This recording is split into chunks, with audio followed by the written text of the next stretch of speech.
Hello, it's Reija and welcome to another video. Today I'm going to be doing an original tag and it is called the Hopeful Book Tag. You know, as we are looking at the world today, doesn't it seem like the moment you open up the blinds, something horrible is about to happen?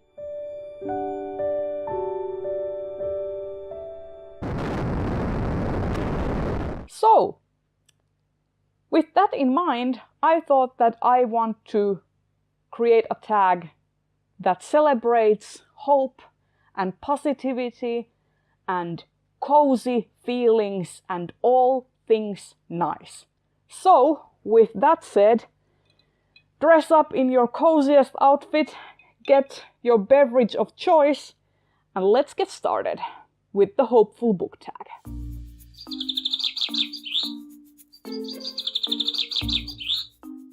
The first question is a book world you would like to escape to.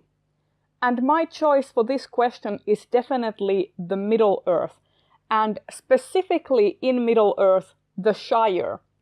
I would so much want to be part of the hobbits and have my own little hobbit hole in a hill and have parties and go to picnics and just garden to my heart's content. I just want to have that nice cozy feeling, and even when all the evil was plaguing the world, the Shire stayed for the most part untouched.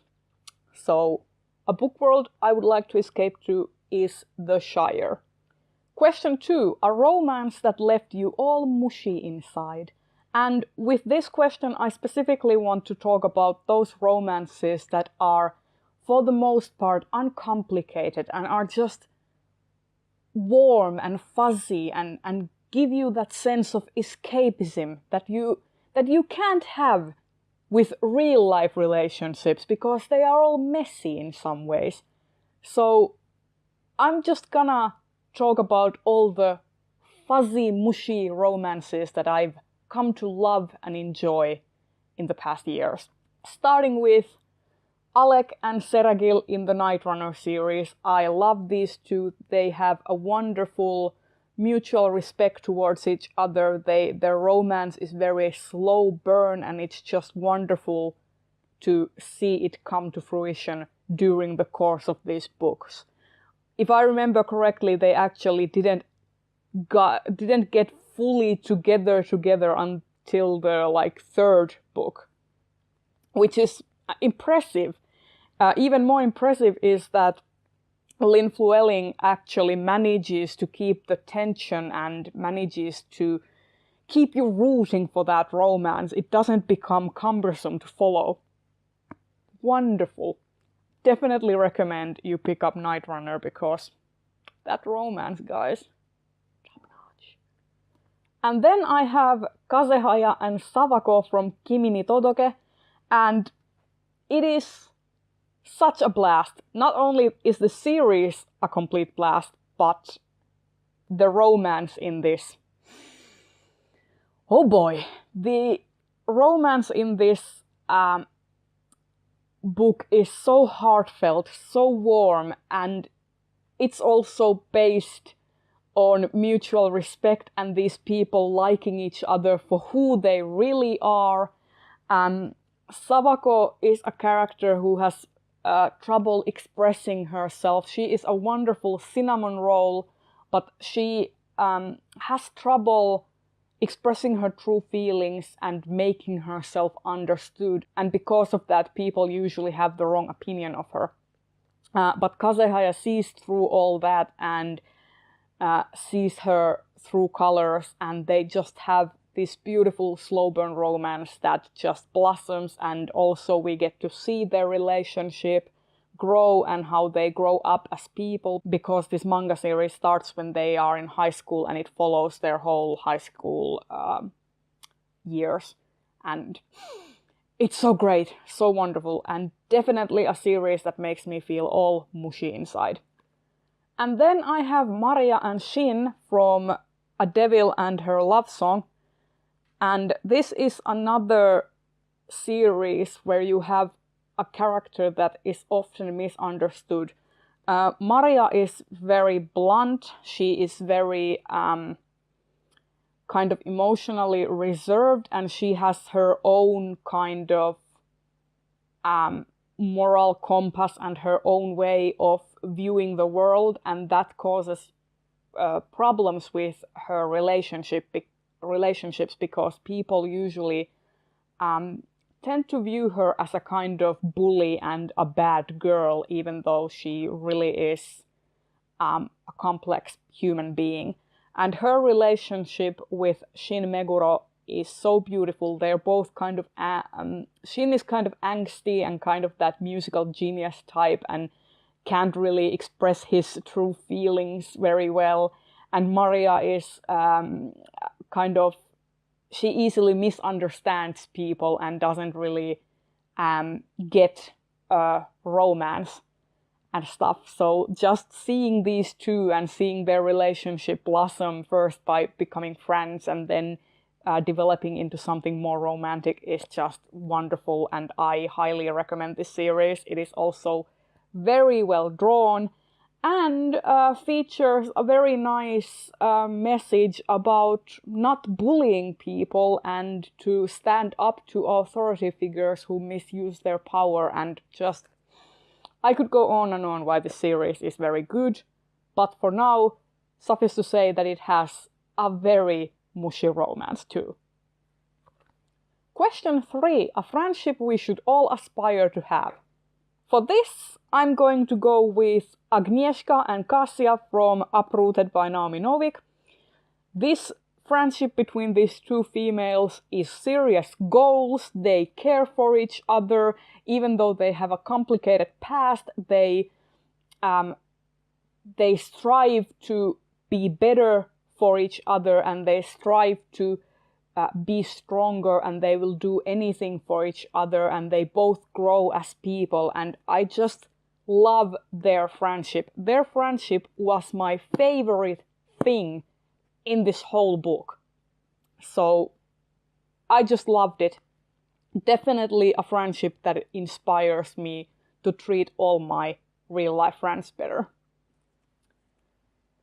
Intermission. Insert the cutest picture of your pet or the cutest animal picture you can find to bring hope and love and inspiration to everyone who sees your video. And here we have a picture of Tesla, who is marvelous in his dapper little bow.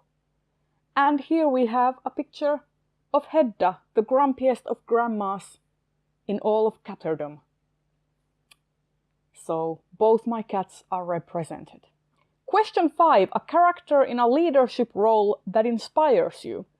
As you know, we have some terrible people in leadership roles all around the globe right now.